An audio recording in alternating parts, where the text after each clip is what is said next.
In the last few videos, I've already covered a low-cost way to get your hands on containers, on seeds.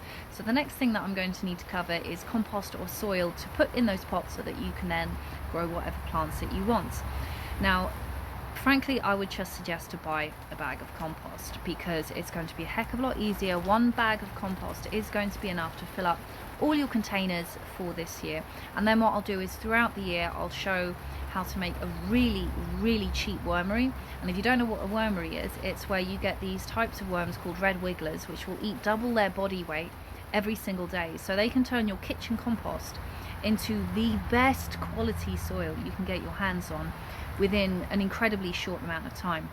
But a lot of the systems that people sell are extortionately expensive. I'm talking 100, 200 pounds just for the box you put them in, and it does not need to be that complicated. There's a 15-pound kitchen kind of utensil thing that does the same job, looks nicer, is actually more efficient, but I'll do that later on in the series. And it's a really good way for you to have something that looks nice, doesn't stink up your kitchen like a kitchen caddy, and it's also going to turn all your food waste into something which is absolute gold dust for your plants. But for the moment, I'm just going to say try and get some normal compost in a bag. But if you can't even do that because your budget is absolutely non-existent, then what I would say is go to your local park, and what you want to do is find anywhere where there's lots of trees growing close together and enough so that there isn't really any grass or plants growing underneath them. And you want to do this now because at this point in time it's kind of that very small window.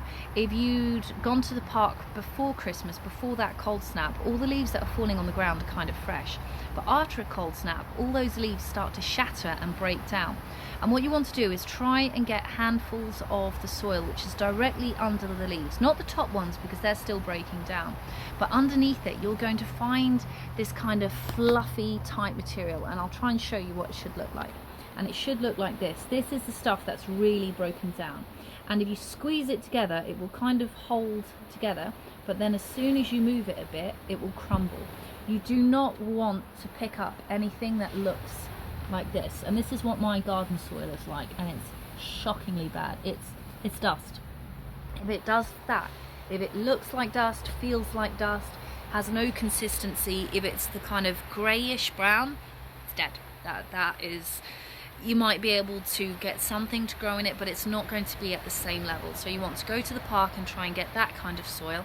Now you're probably going to want to sanitize it because, especially with things like bird flu and animals being animals, you don't necessarily know what's in there, but I'll do that in the next video.